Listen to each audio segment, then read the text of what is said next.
Hello, welcome. I'm Nandini VR. I'm here you to explain the topic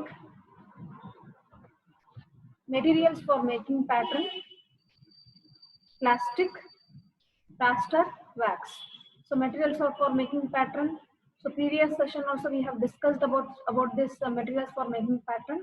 Those were wood and metal. So we have come across around wood advantages and disadvantages, and also metal advantages and disadvantages, and what are the metal materials and what are the wood materials which are used. So those also we have come across. And in this session, we will discuss about the materials for making patterns made up of plastic, plaster, and wax. So this plastic patterns. So plastic patterns are made up of. So plastic. What do you mean by first of all plastic? So plastic is a polymer.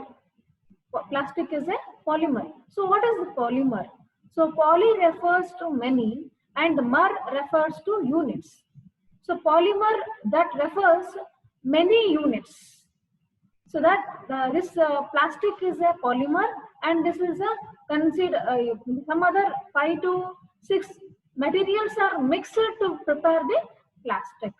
So what type of plastic you are going to choose for making the patterns? So epoxy resin is chosen for making the plastic patterns. So here you can see one plastic pattern is being prepared. This is the plastic material, and this is the one of the pattern model which has to be casted.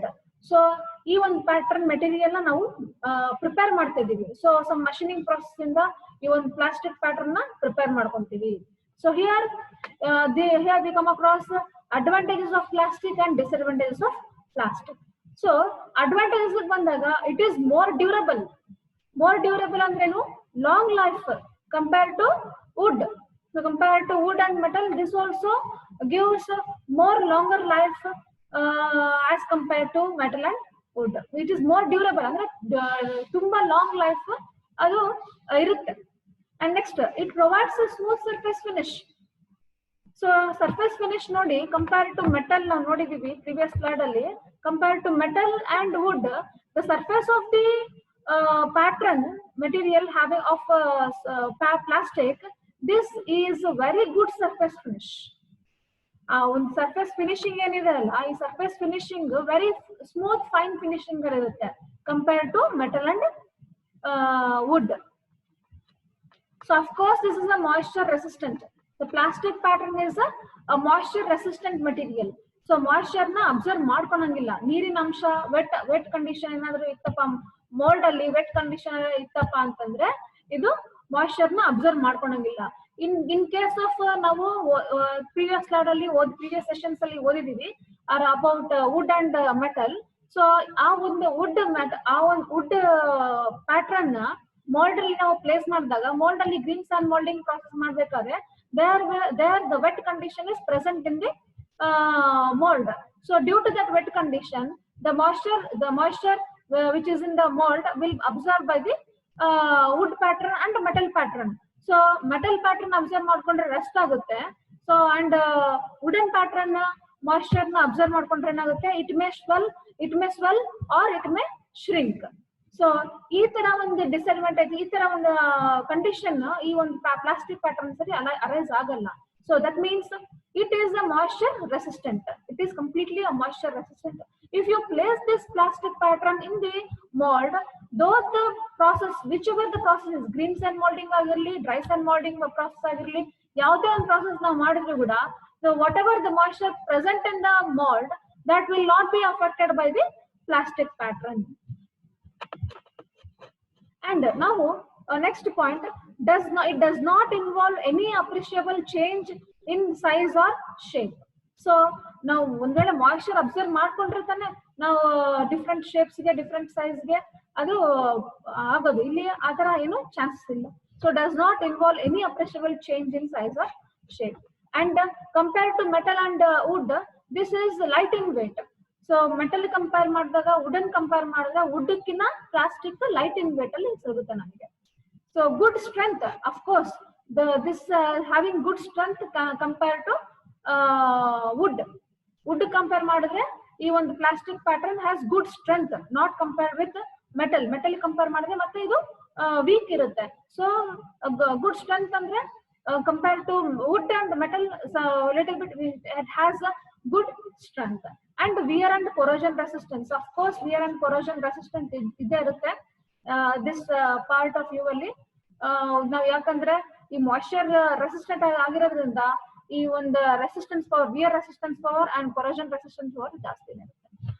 And easy to handle. Disadvantages ಏನಂತಂದ್ರೆ plastic patterns are fragile in nature. ಅದ್ರದ್ದು nature weak. More strength ಇರ್ಬೋದು, strength ಇದೆ ಅದಕ್ಕೆ.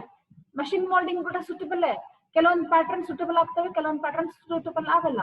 So plastic patterns are fragile. ಅಂದ್ರೆ thin sections ಏನಾದ್ರು ಇತ್ತಪ್ಪ, thin section not thick sections, thin sections plastic patterns ಏನಾದ್ರು thin sections ಅಲ್ಲಿ ಇತ್ತಂದ್ರೆ ದೋಸ್ ಆರ್ ಫ್ರಗೈಲ್. ಫ್ರಗೈಲ್ ಅಂದ್ರೇನು, ಸ್ವಲ್ಪ ನಾವು ಮಷಿನ್ ಮೋಲ್ಡಿಂಗ್ ಮಾಡಿದೀವಿ, ಸ್ವಲ್ಪ ಪ್ರೆಷರ್ ಜಾಸ್ತಿ ಹಾಕಿದೀವಿ ಅಂತಂದ್ರೆ ಪ್ಯಾಟರ್ನ್ ಮೇಲೆ, automatically the pattern may break or they may get cracked. So next point ಏನು ಡಿಸ್ಅಡ್ವಾಂಟೇಜಸ್ ಅಲ್ಲಿ, these may not work well when subjected to severe shocks. I said you while first of all these plastic pattern when they are in thin sections, they are not at all suitable for machine molding. If in case you select this pattern, plastic pattern which is of thin section to the machine molding, automatically the plastic patterns may get cracked and may get broken. So it may get break. So it is not suitable for severe shocks. Hand moulding suitable ಆಗುತ್ತೆ, ಇದಕ್ಕಂದ್ರೆ ನಾವು ಇದು plastic pattern ಅಂತ ಎಲ್ಲ ಇಟ್ಕೊಂಡಿರ್ತೀವಿ. So ಅದ್ರ ತಕ್ಕಂಗೆ pressure apply ಮಾಡ್ತೀವಿ, compact ಮಾಡ್ತೀವಿ ಹ್ಯಾಂಡ್ ಮೋಲ್ಡಿಂಗ್ ಅಲ್ಲಿ. ಬಟ್ ಮಷಿನ್ ಮೋಲ್ಡಿಂಗ್ ಮಷಿನಿಗೆ ಗೊತ್ತಿರಲ್ಲ ಸೊ ಇಷ್ಟು ಪ್ರೆಷರ್ ಅಪ್ಲೈ ಮಾಡ್ಬೇಕು ಅಂತ. ದೋ we apply the pressure, machine pressure ಬೇರೆ. ಸೊ ಮಷಿನ್ ಇಂದ ಅಪ್ಲೈ ಮಾಡಿದ pressure that this plastic pattern may not withstand that much of pressure.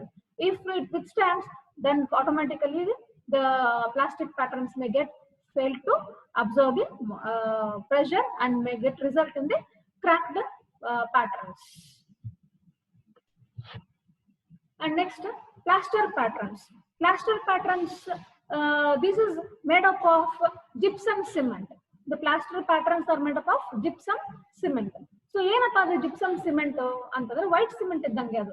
So ಏನ್ ಮಾಡ್ತಾರೆ ಇಲ್ಲಿ ಅಂತಂದ್ರೆ ಪ್ಲಾಸ್ಟರ್ ಆಫ್ ಪ್ಯಾರಿಸ್ ಗೊತ್ತು ನಿಮಗೆ. Plaster of Paris, you may be knowing about plaster of Paris like we will be using for room decorations and ರೂಮ್ಗೆ roof ಇರುತ್ತಾ, roof decorations ಗೆ plaster of Paris use ಮಾಡ್ಕೊಂತಾರೆ.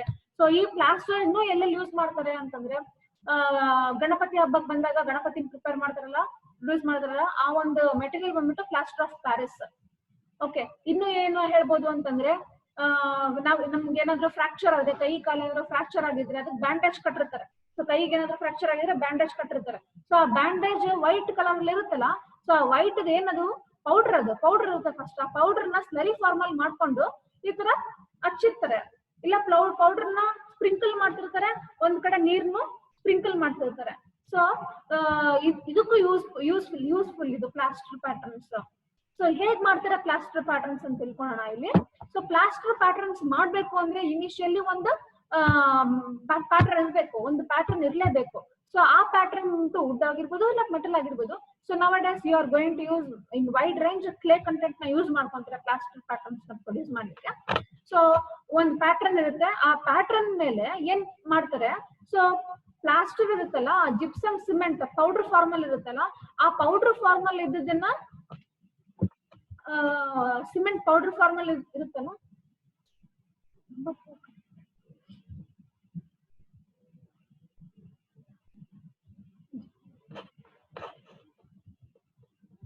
gypsum cement which it will be in a powder form.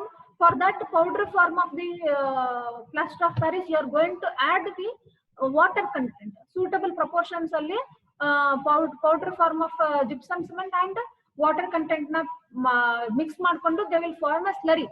So ಒಂದು 4-sided ಇದ್ದಿದ್ದ flask ನಿಮಗೆ ಗೊತ್ತಲ್ಲ, 4-sided ಇದ್ದಿದ್ದ flask ಹೇಗಿರುತ್ತೆ ಅಂತ. ಆ ಫ್ಲಾಸ್ಕ್ ನ ತಗೊಂಡು ಈ ಪ್ರಿಪೇರ್ಡ್ ಪ್ಯಾಟರ್ನ್ ತಗೊಂಡು ಪ್ಲೇಸ್ ಮಾಡ್ತಾರೆ. ಆಸ್ ಯೂಶುವಲ್ ಸ್ಯಾಂಡ್ ಕಾಸ್ಟಿಂಗ್ ಯಾವ ತರ ಮಾಡ್ತಾರೆ ಆ ತರ, ಬಟ್ ಸ್ಯಾಂಡ್ ಯೂಸ್ ಮಾಡಲ್ಲ. In the place of sand they are pouring the slurry which is prepared. So ಯಾವ ತರ ಪ್ರಿಪೇರ್ ಮಾಡ್ಕೊಂಡಿರ್ತಾರೆ, suitable proportions of water and plaster of Paris, gypsum cement ಇವೆರಡನ್ನ ಮಿಕ್ಸ್ ಮಾಡ್ಕೊಂಡು they will prepare one slurry. So that slurry is poured in the flask which is kept. ಯಾವ pattern place ಮಾಡಿರ್ತಾರಾಗ್ಲೆ, so pattern place ಮಾಡಿದ್ಮೇಲೆ ಅದ್ರ ಮೇಲ್ಗಡೆ ಏನಾಗ್ತಾರೆ, ಸ್ಲರಿನ four ಮಾಡ್ತಾರೆ. So ಇದೇ ತರ ಕೋಪ್ಗು ಮತ್ತೆ ಡ್ರಾಗು ಪ್ರಿಪೇರ್ ಮಾಡ್ಕೊಂತಾರೆ. ಸೊ ಆಫ್ಟರ್ ಪ್ರಿಪೇರಿಂಗ್ ಪ್ಯಾಟರ್ನ್ ಹೊರಗಡೆ ತೆಗಿತಾರೆ. So this makes one mold and they are kept in the oven.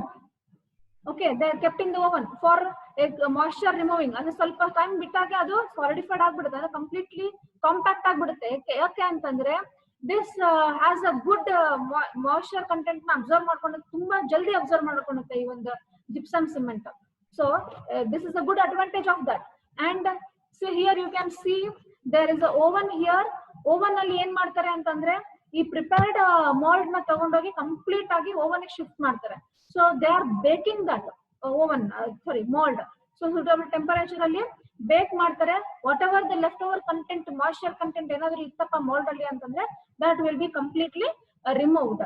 Okay, so after removing the moisture content, again that mold is taken outside and it is ready for pouring the molten metal. So metal has been filled here and metal fill up ಆದ ನಂತರ ಏನಾಗುತ್ತೆ, solidified ಆದ್ಮೇಲೆ finished casting ಹೊರಗಡೆ ಬರುತ್ತೆ. This is the plaster patterns. By using plaster pattern ಯಾವ ತರ pattern ನಾವು castings ನ ಪ್ರೊಡ್ಯೂಸ್ ಮಾಡ್ತೀವಿ ಅನ್ನೋದು. So here you can see advantages of plaster pattern and disadvantages of plaster pattern. So plaster ಗೆ ಏನ್ ಅಡ್ವಾಂಟೇಜ್ ಇದೆ, it can be easily worked by using woodworking tools. Woodworking tools ಏನೇನು ಗೊತ್ತಲ್ಲ ನಿಮ್ಗೆ, like chisel tools used. So this woodworking tools ಏನಾದ್ರು ಇತ್ತಪ್ಪ ಅಂತಂದ್ರೆ that is very easily worked.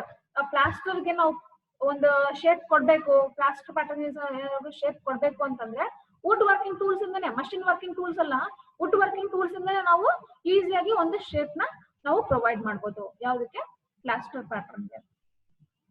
ಏನಾದ್ರು ನೆಕ್ಸ್ಟ್ ಪಾಯಿಂಟ್ ಏನು, intricate shapes. So intricate shapes, very complicated shapes which cannot be produced by using metal patterns or by using plastic patterns or by using wooden patterns, that can be produced by this plaster patterns. And it has high compressive strength. ನಾನು ಹೇಳಿದೆ, so it has high compressive strength ಅಂದ್ರೆ ನಾವು ಯಾವಾಗ ನಾವು gypsum cement ಗೆ ನಾವು water ನ mix ಮಾಡ್ತೀವೋ ದಟ್ ಹ್ಯಾಸ್ ಅ ಪ್ರಾಪರ್ಟಿ. ಆ ಜಿಪ್ಸಮ್ ಸಿಮೆಂಟ್ ಗೆ ಒಂದು ಪ್ರಾಪರ್ಟಿ ಇದೆ, ಕಂಪ್ರೆಸಿಬಿಲಿಟಿ ಪ್ರಾಪರ್ಟಿ. ಏನು ಯಾವಾಗ ಇದು ಕಂಪ್ರೆಸ್ ಆಗುತ್ತೆ ಅಂತಂದ್ರೆ when proportions of water content ನಾವು ಕರೆಕ್ಟ್ ಆಗಿ ಆಡ್ ಮಾಡಿದ್ರೆ it has a good property of compressive. So that's why this when it is chosen, ನಾವು ಸ್ಟ್ಯಾಚ್ಯೂಸ್ ಮಾಡ್ಬೇಕಾದಾಗ, ಗಣೇಶನ ಸ್ಟ್ಯಾಚ್ಯೂ ಮಾಡ್ಬೇಕಾದ್ರೆ, ಇಲ್ಲ ಅಂತಂದ್ರೆ ನಾವು ಕೈಗೆ bandage ಹಾಕಿದ್ದಾಗ they will choose a gypsum cement. Why? Because it is having high compressive strength, completely high compressive strength ಇರುತ್ತೆ. So ನೀವೇನಾದ್ರೂ ಹೊಡಿಯಕ್ ಹೋದ್ರೆ ಅದು ಬ್ರೇಕ್ ಆಗಲ್ಲ, ಈಸಿಯಾಗಿ ಬ್ರೇಕ್ ಆಗಲ್ಲ. Okay, it has a good compressive strength. And even ಇನ್ನೊಂದು ಏನ್ ಗೊತ್ತಾ, ಅದು ಜಿಪ್ಸಮ್ ಸಿಮೆಂಟ್ ಮತ್ತೆ ನೀರಲ್ಲಿ ಬಿಟ್ಟಾಗ it will be easily dissolved in water. ಅದು ಈಸಿಯಾಗಿ ವಾಟರ್ ಜೊತೆ ಮಿಕ್ಸ್ ಅಪ್ ಆಗ್ಬಿಡುತ್ತೆ. ಅದೊಂದು ಪ್ರಾಪರ್ಟಿ ಇದೆ ಇದಕ್ಕೆ, ಪ್ಲಾಸ್ಟರ್ಗೆ. ಸೊ ಏನಕ್ಕಪ್ಪ, ಅದಕ್ಕೆ ನಾವು ಗಣೇಶನ ಮೂರ್ತಿಗಳು ಹೊರಗಡೆ ಸಿಗಂತ ಗಣೇಶ ಕುಂದಿರ್ಸ್ಬೇಕಾದ್ರೆ, ಗಣೇಶ ಹಬ್ಬಕ್ಕೆ ಗಣೇಶನ ಕುಂದಿರ್ಸ್ಬೇಕಾದ್ರೆ, ಇಲ್ಲ ಗೌರಮ್ಮ ಹಬ್ಬಕ್ಕೆ ಗೌರಮ್ಮ ಕುಂದಿರ್ಸ್ಬೇಕಾದ್ರೆ they will prepare by using this plaster patterns. So ಅದನ್ನ ನಾವು ತಗೊಂಡೋಗಿ ಹೊರಗಡೆ ಎಲ್ಲೂ ಬಿಸಾಕಲ್ಲ. They will pour into the water itself. ಒಂದು ಹರಿಯೋ ನೀರಲ್ಲಿ ಇಲ್ಲ ಹಾಕ್ತಿರ್ತಾರೆ, ನಿಮಗೆ ಗೊತ್ತಿದೆ. ಸೊ ಹರಿಯೋ ನೀರಲ್ಲಿ ಹಾಕ್ತಿರ್ತಾರೆ. ಸೊ ನೀರನ್ನ ಇಲ್ಲ ಮನೆಯಲ್ಲೇ ಮಾಡ್ಬೇಕು ಅಂದ್ರೆ ಒಂದು ಬಕೆಟ್ ಅಲ್ಲಿ ವಾಟರ್ ಇಟ್ಕೊಂತಾರೆ, ಒಂದ್ ಸಣ್ಣ ಮೂರ್ತಿನ ತಗೊಂಡಿರ್ತಾರಲ್ಲ ಅದನ್ನ ಅದರಲ್ಲಿ ಡಿಪ್ ಮಾಡ್ತಿರ್ತಾರೆ. ಸೊ ಡಿಪ್ ಮಾಡಿದಾಗ ಏನಾಗುತ್ತೆ, ಕಂಟಿನ್ಯೂಸ್ ಆಗಿ ಡಿಪ್ ಮಾಡ್ತಾ ಕಂಪ್ಲೀಟ್ ಪ್ಲಾಸ್ಟರ್ ವಾಟರ್ ಅಲ್ಲಿ ಡಿಸಾಲ್ವ್ ಆಗ್ಬಿಡುತ್ತೆ. Okay, this is the one advantage of the using plaster patterns. So disadvantage ಏನು, it can be used only for small castings. Large castings it is not suitable. Okay, only for small castings matra idu suitable agutte. And it has different expansion rate. So different metals ge different expansion rate iddange ee plaster pattern gu expansion rate, different expansion rate ide. So material is not good for moisture. I told you ಒಂದು ವೇಳೆ plaster pattern ನ use ಮಾಡ್ಕೊಂಡು Green's and moulding ಮಾಡ್ತೀನಿ ಅಂತಂದ್ರೆ ಆಗಲ್ಲ. So Green's and moulding ಅಂದ್ರೆ ಏನು? The mold which is in a green state or which has a wet condition, that mold is termed as greens and molding. So plaster pattern ತಗೊಂಡು greens and molding ಮಾಡ್ತೀನಿ ಅಂತಂದ್ರೆ ಆಗಲ್ಲ. ಏನಾಗುತ್ತೆ, greens and molding ಅಲ್ಲಿ moisture ಇರೋದ್ರಿಂದ plaster ನ moisture ನ absorb ಮಾಡ್ಕೊಂಡ್ರೆ ಕಂಪ್ಲೀಟ್ ಆಗಿ ಪ್ಯಾಟರ್ನ್ ವ್ಯಾನಿಶ್ ಆಗ್ಬಿಡುತ್ತೆ. So it is not good for moisture content. Plaster is not good for moisture content. Next, wax patterns. So wax patterns are very expensive.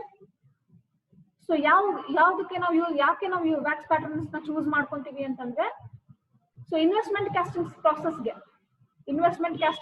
ಗೆ ನಾವು wax patterns ನ choose ಮಾಡ್ತೀವಿ.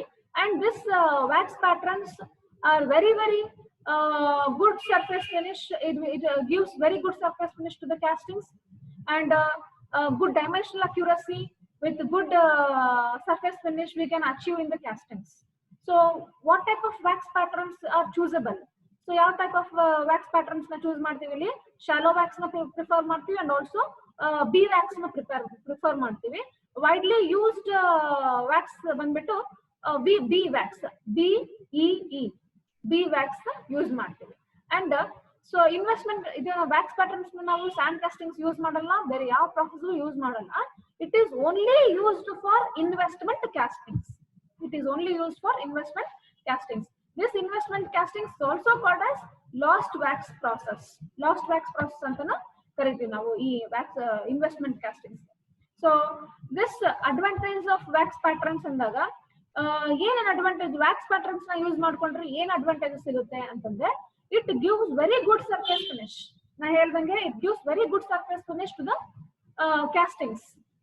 Why? Because the wax itself is having a smooth property. Of course, while casting also gives a very good surface finish. And ಇನ್ನೊಂದೇನು, high accuracy to the castings. ಯಾಕೆ ಅಂತಂದ್ರೆ, ಇನ್ನೊಂದು ಏನ್ ಹೇಳ್ಬೇಕು ಅಂದ್ರೆ, wax patterns ನ ನಾವು foundry man is not taking out the wax patterns. The wax, the metal prepare ಮಾಡಿರ್ತಾರೆ, reinforced prepare ಮಾಡಿರ್ತಾರಲ್ಲ, ಆ reinforced ಗೆ ನಾವು ಹೀಟ್ ಮಾಡ್ತೀವಿ. ಸೊ mold itself ನಾವು ಹೀಟ್ ಮಾಡ್ತೀವಿ. ಹೀಟ್ ಮಾಡಿದಾಗ ಏನಾಗುತ್ತೆ, wax ಕಂಪ್ಲೀಟ್ ಆಗಿ ಮೆಲ್ಟ್ ಆಗ್ಬಿಟ್ಟು ಹೊರಗಡೆ ಬಿಡುತ್ತೆ. So foundry man is not taking the pattern outside, by itself it is coming out. So ಅದನ್ನ ನಾವೇನ್ ತೆಗಿತಾ ಇಲ್ಲ, ಓನ್ಲಿ ಅದನ್ನ mold ನ ಹೀಟ್ ಮಾಡಿದ ಕೂಡಲೇ wax whatever present in the mold will be fall out. So ಏನ್ ಮಾಡ್ತಾರೆ ಅಂದ್ರೆ, ಇದನ್ನ ನಾವು mold walls ನ ಯಾವುದೇ ಕಾರಣಕ್ಕೂ ನಾವು ಇದನ್ನ ಡಿಸ್ಟರ್ಬ್ ಮಾಡಂಗಿಲ್ಲ. ಸೊ ಬೈ ಇಟ್ ಸೆಲ್ಫ್ ಅದು ಹೊರಗಡೆ ಬರೋದ್ರಿಂದ, so it gives very good surface finish in the internal of the casting, and there is no chance of mold cavity getting damaged. I told you. So ನಾವು ಏನು wax patterns ನ ಹೊರಗಡೆ foundry man ಕೈ ಇಟ್ಟು ತೆಗಿತಾ ಇಲ್ಲ, ಕೈ ಇಟ್ಟು ಅಂದ್ರೆ ಬ್ರೇಕ್ ಮಾಡಿ ತೆಗಿತಾ ಇಲ್ಲ ಇದನ್ನ wax pattern ನ. ಬೈ ಇಟ್ ಸೆಲ್ಫ್ ಅಂದ್ರೆ mold ನ ಕಂಪ್ಲೀಟ್ ಆಗಿ ನಾವು ಹೀಟ್ ಮಾಡ್ತಾ ಇದ್ರೆ, ಓವನ್ ನಲ್ಲಿ ಕಳಿಸ್ಬಿಟ್ಟು ಹೀಟ್ ಮಾಡಿದ್ರೆ ಕಂಪ್ಲೀಟ್ ಆಗಿ ಆ ವ್ಯಾಕ್ಸ್ ಮೆಲ್ಟ್ ಆಗ್ಬಿಟ್ಟು, ವ್ಯಾಕ್ಸ್ ಹ್ಯಾಸ್ ಅ ಮೆಲ್ಟಿಂಗ್, ಅದಕ್ಕೆ ಒಂದು ಪ್ರಾಪರ್ಟಿ ಇದೆ, ಮೆಲ್ಟ್ ಆಗೋ ಒಂದು ಪ್ರಾಪರ್ಟಿ ಇದೆ. ಸೊ ವ್ಯಾಕ್ಸ್ ನ ಹೀಟ್ ಮಾಡಿದ್ಕೊಳ್ಳೆ ಅದು ಮೆಲ್ಟ್ ಆಗುತ್ತೆ. ವ್ಯಾಕ್ಸ್ ಅಂದ್ರೆ ನಾವು ಕ್ಯಾಂಡಲ್ ಗೆ ಲೈಟ್ ಮಾಡ್ತೀವಿ, ಕ್ಯಾಂಡಲ್ ಇಟ್ಬಿಟ್ಟು ಇಲ್ಲಿ ಲೈಟ್ ಮಾಡಿದ್ರೆ ಬೆಂಕಿ ಬಂದಂಗೆ, ಅಂದ್ರೆ ಫೈರ್ ಬಂದಂಗೆಲ್ಲ ಅದು ವ್ಯಾಕ್ಸ್ ಕ್ಯಾಂಡಲ್ ಮೆಲ್ಟ್ ಆಗ್ತಾ ಇರುತ್ತೆ. ಅದೇ ಟೈಮ್ ಅಲ್ಲಿ ನಾವು ಈ ಮೋಲ್ಡ್ ನ ಹೀಟ್ ಮಾಡಿದ್ಕೊಳ್ಳೆ ವ್ಯಾಕ್ಸ್ ಪ್ಯಾಟರ್ನ್ ಅನ್ನೋದು ಇರ್ತದಲ್ಲ, ಅದು ಕಂಪ್ಲೀಟ್ ಆಗಿ ಮೆಲ್ಟ್ ಆಗ್ಬಿಟ್ಟು ಹೊರಗಡೆ ಬರುತ್ತೆ. ಕೆಲವೊಂದು ವ್ಯಾಕ್ಸ್ ಏನಾಗುತ್ತೆ, ಎವಾಪರೇಟ್ ಆಗ್ಬಿಡುತ್ತೆ, ಕೆಲವೊಂದು ವ್ಯಾಕ್ಸ್ ಮೆಲ್ಟ್ ಆಗಿ ಕೆಳಗಡೆ ಬರುತ್ತೆ. So there is no chance of mould cavity disturbing. ನಾವೇನ್ ಡಿಸ್ಟರ್ಬ್ ಮಾಡ್ತಾ ಇಲ್ಲ ಇಲ್ಲಿ ಮೋಲ್ಡ್ ಕ್ಯಾವಿಟಿ ವಾಲ್ಸ್ ಗೆ. ಓಕೆ, ಅದು ಡಿಸ್ಅಡ್ವಾಂಟೇಜಸ್ ಇದಾವೆ. So every process has a disadvantages. ಒಂದು ಮ್ಯಾನುಫ್ಯಾಕ್ಚರಿಂಗ್ ಪ್ರಾಸೆಸ್ ಅಲ್ಲ, ಎರಡು ಮ್ಯಾನುಫ್ಯಾಕ್ಚರಿಂಗ್ ಪ್ರಾಸೆಸ್ ಅಲ್ಲ, ಎಷ್ಟು ಮ್ಯಾನುಫ್ಯಾಕ್ಚರಿಂಗ್ ಪ್ರಾಸೆಸ್ ಇದಾವೋ ಎಲ್ಲಾ ಮ್ಯಾನುಫ್ಯಾಕ್ಚರಿಂಗ್ ಪ್ರಾಸೆಸ್ಗೂ ಒಂದು ಡಿಸ್ಅಡ್ವಾಂಟೇಜ್ ಇದ್ದೇ ಇರುತ್ತೆ. Even casting has also its disadvantages. Okay, we will discuss later. This topic, wax patterns disadvantages, this process limits the larger objects due to equipment sizes limited. So ಏನಪ್ಪಾ ಅಂತಂದ್ರೆ, equipment size limit ಆಗಿರೋದ್ರಿಂದ larger castings ನ produce ಮಾಡಕ್ ಆಗಲ್ಲ. Small to medium size castings ನ ನಾವು produce ಮಾಡಬಹುದು. And limited ಇದೆ, ಮೀಡಿಯಂ ಸೈಜ್ ಲಿಮಿಟ್ ಇದೆ ಇದರಲ್ಲಿ. Medium to small to medium size ಅಷ್ಟೇ. ವೆರಿ ಲಾರ್ಜ್ ಮೀಡಿಯಂ ತರ ನಾವು ಪ್ರಾಡಕ್ಟ್ಸ್ ನ ಪ್ರೊಡ್ಯೂಸ್ ಮಾಡಕ್ ಆಗಲ್ಲ. And cost of the equipment and process is high. Process ಮಾಡೋದು ತುಂಬಾ ಲಾಂಗ್ ಪ್ರಾಸೆಸ್ ಇದು ಮಾಡ್ಲಿಕ್ಕೆ. And also the process if it is long, and also the cost of the equipment and the cost of the process maintenance cost ಆಗಿರ್ಬೋದು, process cost ಆಗಿರ್ಬೋದು, it all includes. ಅದನ್ನ ಇದೆಲ್ಲ ಏನಂತ ಕರೀತಾರೆ ಅಂದ್ರೆ the cost of the equipment is high. The process complete process is very costliest process ಅಂತ ಕರಿತೀವಿ. Among all the pattern materials ಇಂದ ಡಿಫ್ರೆಂಟ್ ಪ್ರಾಸೆಸ್ ಮಾಡ್ತೀವಲ್ಲ, ಎಲ್ಲ ಒಂದು sand moulding material moulding process ಅಲ್ಲಿ investment casting is a very costliest process. So investment casting is costliest process ಅಂತಂದ್ರೆ ಅದರಲ್ಲೂ wax pattern use ಮಾಡ್ತಿದ್ದೀವಿ, ಅದರಿಂದ ಇದನ್ನು ಕಂಪ್ಲೀಟ್ ಆಗಿ ಕಾಸ್ಟ್ಲಿಯೆಸ್ಟ್ ಪ್ರಾಸೆಸ್ ಆಗಿರುತ್ತೆ. This process needs high degree of skill ಅಂತಂದ್ರೆ labour skilled labour it requires. Unskilled labour ನಾವು work ಮಾಡಕ್ ಇಟ್ರಾಗಿನ you cannot achieve good surface finish. There are some problems with this. So this process needs high degree of skill. There are some multiple choice questions for your reference. So the pattern that has application in the investment casting process is investment casting process ಅಲ್ಲಿ ಯಾವ pattern choosable ಆಗುತ್ತೆ? Plaster, wax, wood, caster nana. Of course it is a wax. Which of these casting process also known as the lost wax process? Lost wax process ಅಂತ ಯಾವ್ದು ಕರಿತೀವಿ? And casting ಕರೆಯಂಗಿಲ್ಲ ನಾವು lost wax process ಅಂತ. Metal mould casting ಅಂದ್ರೆ permanent mould casting ಅಂತ ಕರಿತೀವಿ. Investment casting ಗೆ ನಾವು ಏನಂತ ಕರಿತೀವಿ? Lost wax process. ಅಂದ್ರೆ ವ್ಯಾಕ್ಸ್ ನಾವು ಮೆಲ್ಟ್ ಮಾಡ್ತಾ ಇದೀವಿ. ಸೊ ವ್ಯಾಕ್ಸ್ ನ ಮೆಲ್ಟ್ ಮಾಡಿದಾಗ there is loss of wax. So lost wax process investment casting process ಅಂತ ಕರಿತೀವಿ.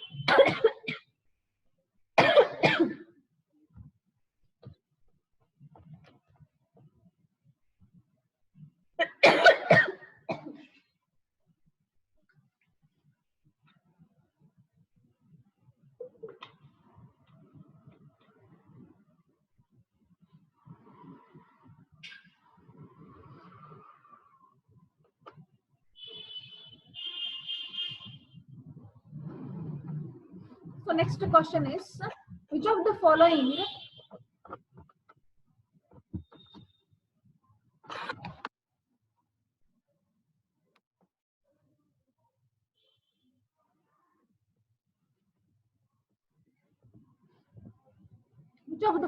plastic is used for making patterns? ಯಾವ ಪ್ಲಾಸ್ಟಿಕ್ ನ ಯೂಸ್ ಮಾಡ್ತೀವಿ ಮ್ಯಾಕ್ಸಿಮಮ್ ಅಂತಂದ್ರೆ ದೇರ್ ಆರ್ ಪ್ಲಾಸ್ಟಿಕ್ಸ್ ಗಳು ಇದಾವೆ. ಡಿಫ್ರೆಂಟ್ ಟೈಪ್ಸ್ ಆಫ್ ಪ್ಲಾಸ್ಟಿಕ್ಸ್, ಥರ್ಮೋಪ್ಲಾಸ್ಟಿಕ್ಸ್ ಇದೆ, ಥರ್ಮೋಸೆಟಿಂಗ್ ಪ್ಲಾಸ್ಟಿಕ್ಸ್ ಇದಾವೆ.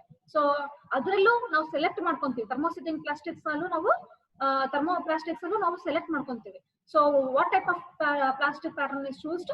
Epoxy resin. The plastic patterns give highest dimensional accuracy. Yes, of course, the plastic patterns gives highest dimensional accuracy.